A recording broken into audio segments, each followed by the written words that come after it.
Who the fuck are you? I scowl at his tone, folding my arms over my chest. Vienna Vega, who the fuck are you? You know who I am, he scoffs cockily. You knocked on my fucking door. Of course I know who he is, I'm not an idiot. But that doesn't mean I'm going to give this arrogant bastard the satisfaction of acknowledging that.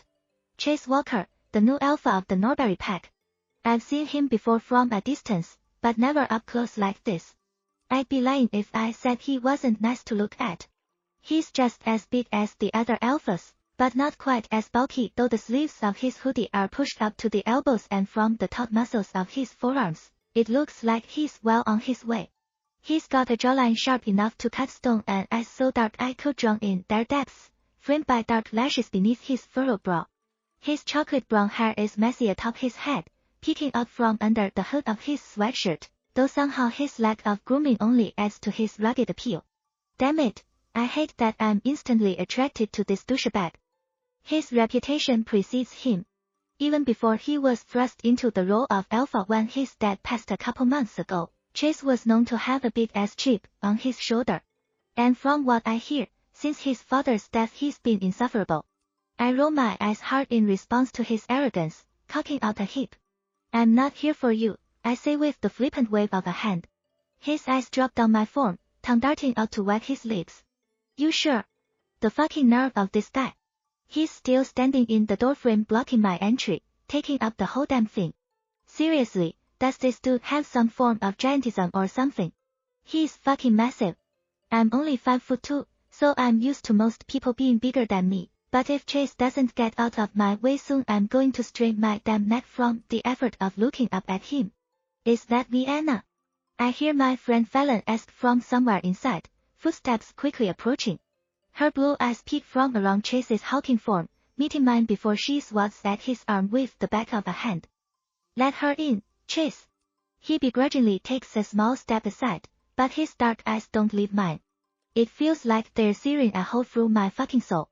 I look away before he can steal a piece of it. Thank you, Fallon, I breathe, stepping forward to cross the threshold into the pack house. Chase is still blocking most of the doorframe and I feebly attempt to shoulder his big-ass body out of the way as I pass. The dickwad doesn't move, forcing me to rub up against him as I squeeze past. As expected, he's a wall of solid muscle, though I try my best to ignore the way his body feels against mine. Right now, my annoyance outweighs my attraction, and that's saying something. I swear Chase presses closer into me as I squeeze by, narrowing the gap, and I snap my head up to glare at him. I'm met with a cocky grin, dimples sinking into his cheeks on either side. My heart stutters in my chest. Damn, I'm a sucker for dimples. Why does he have to have sexy as hell dimples? My wolf suddenly perks up, thoroughly enjoying the close proximity with this mountain of a man. If it were up to her she'd have me humping his leg right about now. Nope. I don't need his drama. I've got enough on my plate as it is. I grunt in annoyance as I squeeze past Chase, springing free on the other side and taking in the interior of the pack house. It's huge, as expected, but it's also incredibly stark looking, with dark walls and furnishings and very little in the way of decor. You can tell that a bunch of dudes live here. This place is starved for a woman's touch.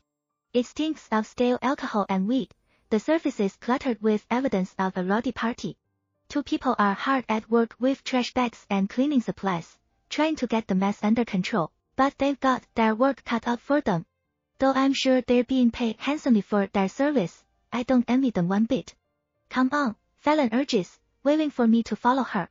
I feel the weight of Chase's stare on my back, goosebumps rising from my flesh in response, but I don't turn around to meet his eyes again. Instead, I follow Fallon away from the main area of the pack house, stopping when we reach the open door of an office. Vienna's here, Fallon announces as she steps inside, gesturing for me to enter behind her. Gray is seated behind a large desk at the rear of the room, a folder of documents spread on the surface in front of him. Hey, V, he mumbles in greeting as I enter behind Fallon, not looking up from the paperwork he's perusing. Alpha Gray, I reply respectfully, pausing in the doorway. Gray and I are familiar with one another. Hell, I'd even venture to say we're friendly at this point. I've been close with his mate, Fallon, since the two of us were in the same class of recruits going out for the squad last summer. Even so, I'm trying my best to remain professional today, given the purpose of this meeting that I requested with him.